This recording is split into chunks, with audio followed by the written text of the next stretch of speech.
Hiya, my name's Ben Tawil from Ludicology, and I'll be touring my risk benefit workshops courses around Australia in the coming months over July. I'm really looking forward to touring and figured it was about time I introduced myself and spent a little bit of time talking about the courses. Unfortunately, though, the same sort of adrenaline that makes my brain work isn't coursing through my brain quite the same way it will be while we're engaged in our workshops over there in Oz, in my kitchen. So permit me to read some notes from this piece of paper. Okay, so I suppose I lived my life in close proximity to play. Pretty much as soon as my play years were through, my mum took up childminding and I became a ready-made childminder. And from then I went on to study play work and become a play worker, working at adventure playgrounds, eventually having children of my own with my wife Lisa. And I suppose those experiences left me with sort of three really strong beliefs. One, that childhood, child development and children are just absolutely fantastic and exciting and thoroughly areas of study, but thoroughly undervalued as well. And not only thoroughly undervalued as areas of study, but thoroughly undervalued as members of society. That play is just a most complex and intriguing behaviour. It's universally carried out by all children. It's the way in which they exercise their agency and contribute to their own, one another's and our development. It's truly incredible stuff. And the drive for risk and uncertainty is a dominant feature of play and childhood, one that's interwoven throughout all types of play, that to construct it as purely some sort of dangerous locomotor activity is just a gross misinterpretation, and to constrain it in ignorance of its role and function is almost certain to negatively influence childhood and child development. The thing that puzzles me is that we're all confounded by the technicalities and complexities of our new iPhones.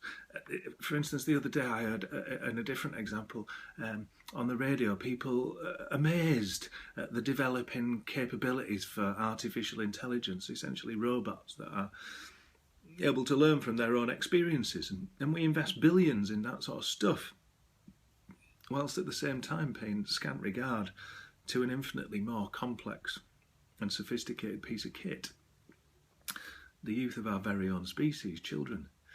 You know, just take, for example, the brain structures of a newborn child, capable the first time they see a smile of recognising the emotion it's representative of, and of generating within the child a little sensation of that very same emotion. In turn, the child begins a process of comprehending and predicting what it is feeling and doing, of committing it to memory, first reacting, then responding. Within weeks, the child begins to initiate the smiling, generating from its parents a response.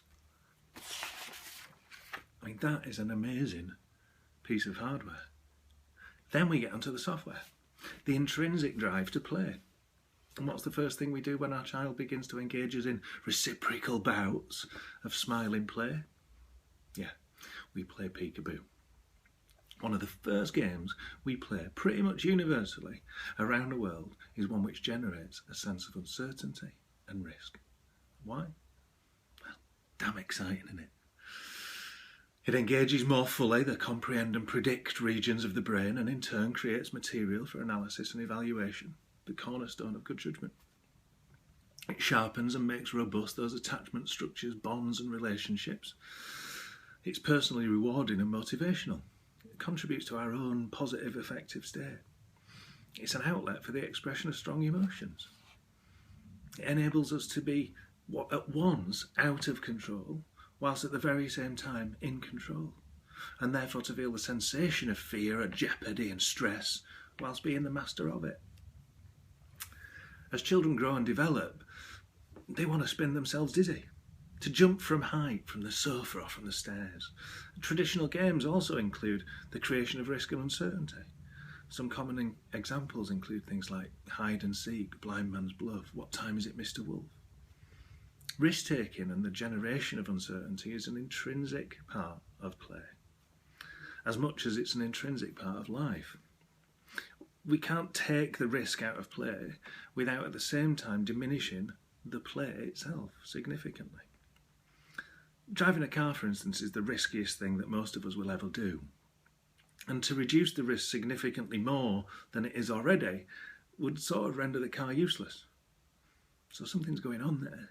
We accept the risks because the benefits are worth it. Well, the benefits of children's play are worth it too.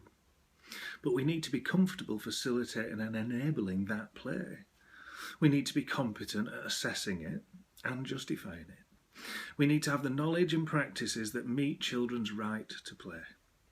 Play is dynamic, it's flexible, it's unpredictable, and we need management strategies in the form of risk-benefit assessment and dynamic risk-benefit assessment to do that.